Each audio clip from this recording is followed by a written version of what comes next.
Hi, I'm Veiled Rose, and I want to take a few moments to talk about the Pakistani grooming gangs in the UK.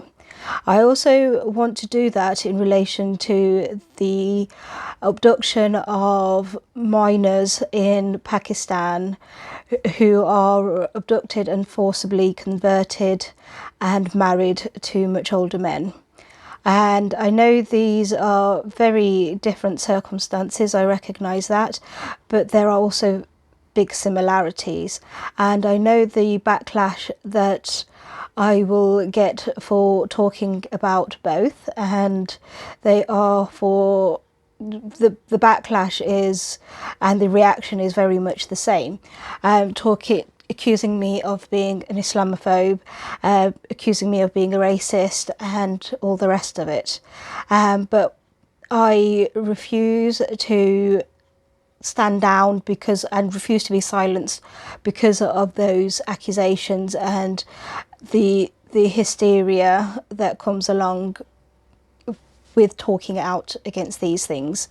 So yes, so they are in different continents. And there are very many differences, and I'm not ignoring that, but there are also very many similarities. And the biggest similarity I can see is the fact that there is this religiously inspired misogyny and assumption that men have the rights over women and girls to their bodies and to their sexuality, and to control our sexuality and our bodies. And it's just been going on for centuries, and it's only recently that religious misogyny and patriarchy have really been challenged anywhere in the world. And so yeah, so I'm not talking out of nothing and nowhere when I talk about this. In regards to the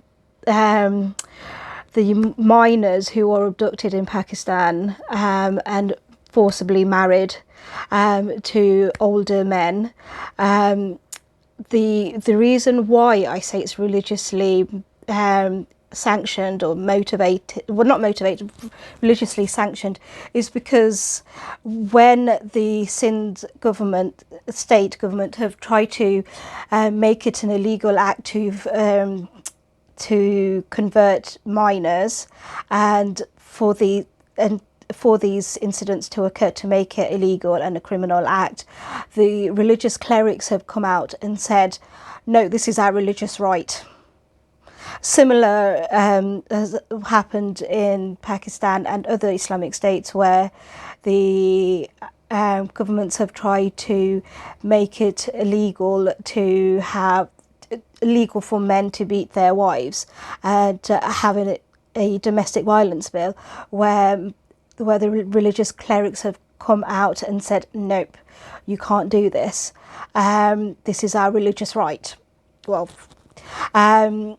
and so, yeah, to me, it's very much the same issue of control. And yes, and so one of the other accusations that people like myself get when we talk about such things is, well, sexual assault and grooming gangs happen everywhere and anywhere.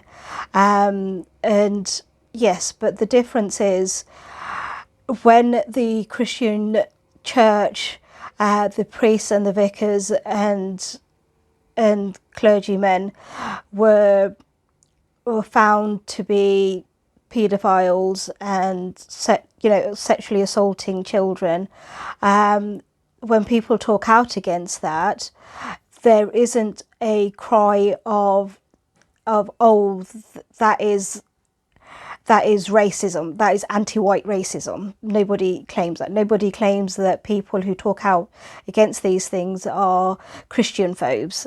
and so forth, and there is not the same silencing of those people, and so there should not be silencing of anyone who speaks out against sexual abuse. Any victims who come out, or shall I say survivors who come out to talk about the sexual abuse they've encountered, in order to stop it from going any further and to seek justice. So yeah, there is that. But the other thing I wanted to talk about was this idea that the far right, the likes of Tommy Robinson, and I dare I say Elon Musk, they are speaking out for these minorities, and that they are, you know, these girls in care who have been sexually assaulted, that they give a damn about these girls, and that they are somehow saviours. That is something that I've been seeing a lot, and no, it doesn't wash with me. You know, because when you look at the sexual assault and the grooming gangs of the Epstein gangs, so to say, people involved in the Epstein perversions and abuse, where were the far right then? Where were the far right speaking then? The white far right, you know, white supremacist far right, where were they then? Nowhere. When Prince Andrew was being questioned by the media about his role and his affairs, his sexual assaults on minors, when Trump has been taken to court about rape, where has their fury and their anger been then? Nowhere. Because as far as they're concerned, it's not, you know, it's not genuine, their concern for these girls or the issue. It's more about point scoring. It's more about weaponizing the situation, and sod the consequences to women and children who are survivors, and who are, you know, who will be having to hear this in the press all the time as a result, because the press coverage, it's not very sensitive. It's not taking into account the absolute horror and the terror and the trauma that a lot of these young girls will have gone through and still go through, because this stuff affects you for years to come, and it takes a lot of work to undo and to survive and to move forward, and have a fulfilling life afterwards. So yeah, I mean, for me, the big difference between why the far right have been talking about the Pakistani grooming gangs as opposed to the Jeffrey Epstein and Prince Andrew grooming gangs, is the fact that one is white, middle class, upper, you know, rich, upper class, and who wants to bother sort of like challenging them. Whereas if you look at the victims of the Pakistani grooming gangs, when you look at the Pakistani grooming gangs, they're predominantly working class and they are brown. For me, it seems very racially motivated at, you know, their concerns, and their use of this. But at the same time, it is, you know, it is good to see that this is on the agenda and some major changes have been taking place as a result.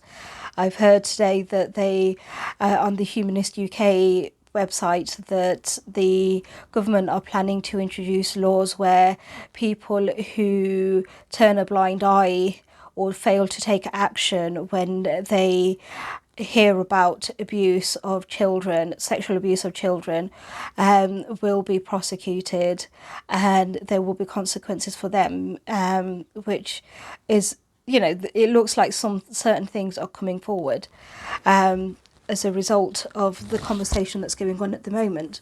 But we can't let this be a flash in the pan. And, you know, it's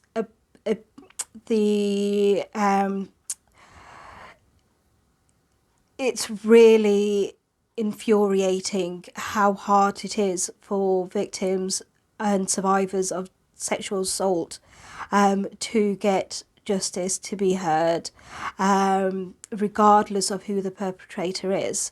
And especially, I mean, there's so much like misinformation out there as well, and non-information out there too. So I've worked with women who have suffered sexual violence and sexual abuse, including people who have suffered child sexual abuse. And majority of the time, the sexual abusers are people in their own families. It's not strangers on the streets, or distant family friends of the family or something like that. It's usually family members. And so a lot of sexual violence does go unreported, and sexual assaults go unreported. A lot of them are, even if they are reported, it's shockingly low numbers of convictions, about 1%. There's also fears of being prosecuted as somebody who comes forward in case you're accused of lying and prosecuted for being a liar, and wasting police time. And so, yeah, a lot of, one of the things I wanted to share was that if you look at the case of Gisèle Pelicot in France, her case, her situation has been really, really well received in the press, and rightfully so, absolutely rightfully so. But why has it been so well received? Because it is such an exceptional case that a woman goes to court and she actually, for being sexually assaulted and raped, and actually gets justice. It is so rare, even in Western countries that have reasonably great, like, rights for women and things like that. It is exceptionally rare, and there is a lot of blaming women for what they wear, how they speak, whether or not they're drunk, and things like that. And there's also a huge amount of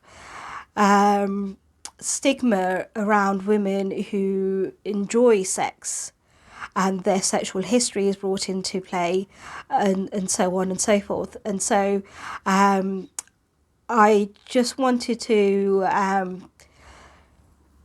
give a big thanks to the young girls who have been victims of the Pakistani grooming gangs for speaking out, because it's not an easy thing to do.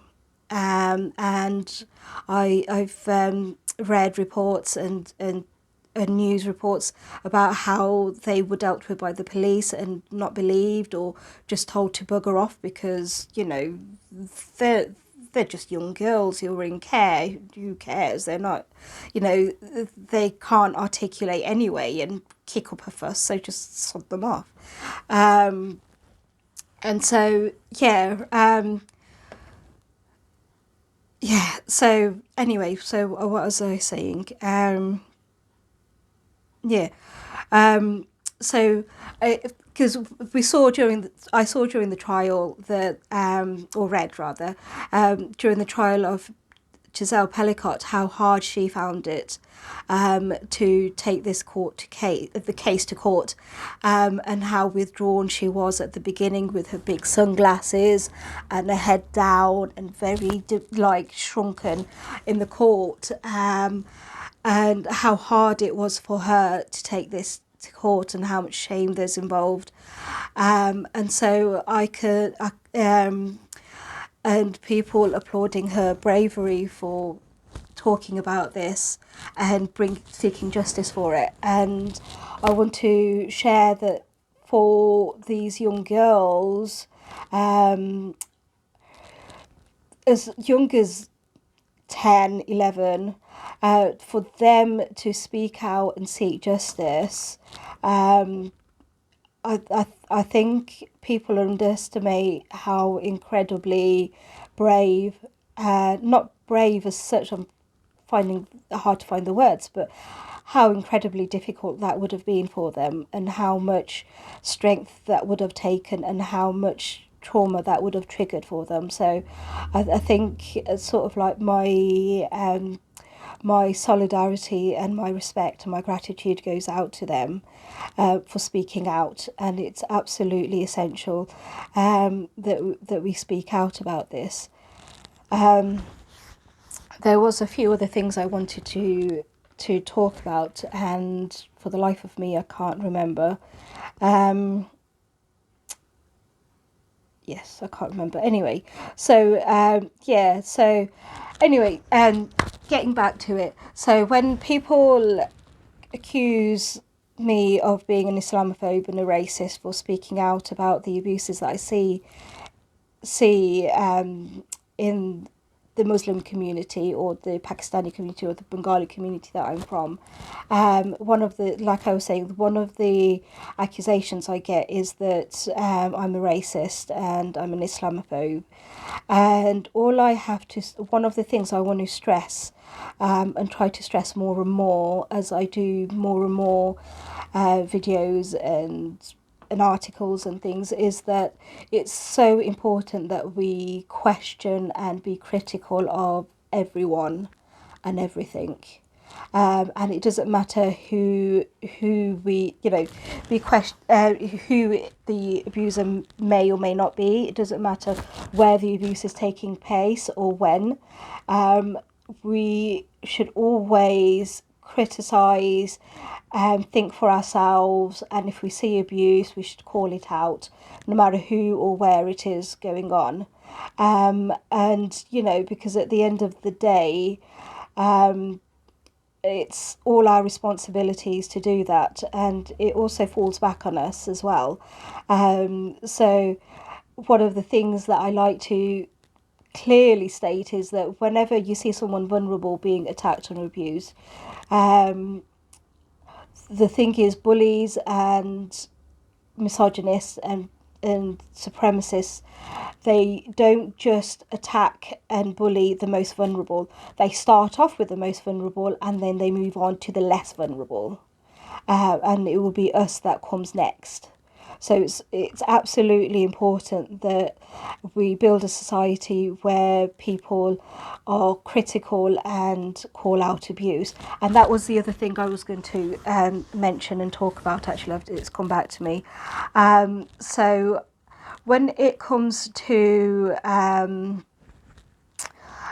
the language, the survivors of the grooming gangs, one of the things that I think is absolutely crucial as well is to build a way forward and to avoid and stop these horrendous crimes from happening in the future, and to empower young people, young children, to stop such abuse from going ahead. And one of the key things, as far as I can see, as somebody who's worked and supported people who have had to deal with such trauma, is it's so important to find the language to assert yourself, to know, to explain what is happening, and to find the language of what your rights are as well, your bodily autonomy. And so one of the this was hilarious. I did a quick ChatGPT search on consent in marriage in the Bible and in the Quran, and yes, the results weren't great. Apparently, these religions are great. They talk about love and commitment, and loving Christ as you love your wife as you love Christ in the case of the Bible, and in the case of the Quran, I can't remember what gibberish they spewed, ChatGPT spewed initially, but it was along the same sort of lines, you know. But when you delve deeper into it, when you look at the fact that both the Bible and the Quran talk about slaves and or servants, in the case of the Bible, those people being able to men being able to have sex with slaves or servants and or both. I'm like, where the fuck is the issue of consent in that situation, where the male sort of like owner has the power and the say, and yeah, and then in the Quran you have things like, if a woman refuses to have sex with her husband, angels will curse her all night, and that men should plough us and do what they will. You know, come on, people. These, no wonder why for centuries these ideologies and these dogmas have been the forefront of our cultures, and what we do and believe, and our diction. Then of course we're going to have this disgusting misogyny and sexism in our societies. And until we face up to the root causes of a lot of this abuse, and these laws, we're never ever going to be free of them. And yeah, and until we give children and ourselves the language to talk about consent, which isn't in our religious books, because apparently it wasn't a thing then, according to ChatGPT. Consent wasn't a thing. I'll have to maybe share the screenshots of the conversation I had with ChatGPT about it. But yeah, until we talk about things like consent and healthy relationships and like emotional literacy, and sexual education, until we have those sorts of things rolled out, and we have people thinking critically and holding holding each other to account, we are never going to be free of these abuses, and we are never going to free ourselves. I know I've waffled and what have you, but I hope I have made my point clearly. And yes, before I go, actually, before I go, I just wanted to give a quick shout out to some of the individuals and organisations that keep me sane. When I am looking at news stories like this, and other such atrocities that go on against women, especially in places like Iran as well, and Afghanistan, because it's very much connected in my eyes, because it's all part of the global hatred of women, sexuality, and women at large, in my eyes. I wanted to just sort of like recommend people look up organisations like Femen, who rightly call out sexual violence and misogyny in our governments, and our laws, across the world. Anywhere they see it, they literally talk the talk and walk the walk. And they've been brilliant at bringing awareness to what's happening in Afghanistan with women being silenced, and Iraq, where children are now allowed to be married off as young as 9 years old.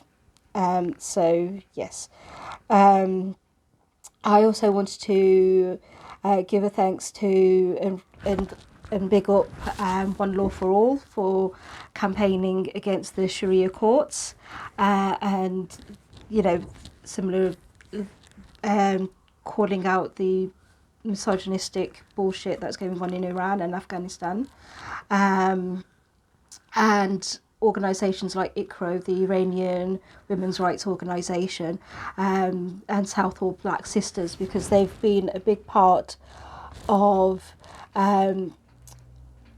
refusing to be silenced by the calls of things like Islamophobia and racists. They've refused to accept this cultural relativist bullshit that says that Asian communities or Iranian communities or communities with brown women, they're naturally just going to have sexual violence.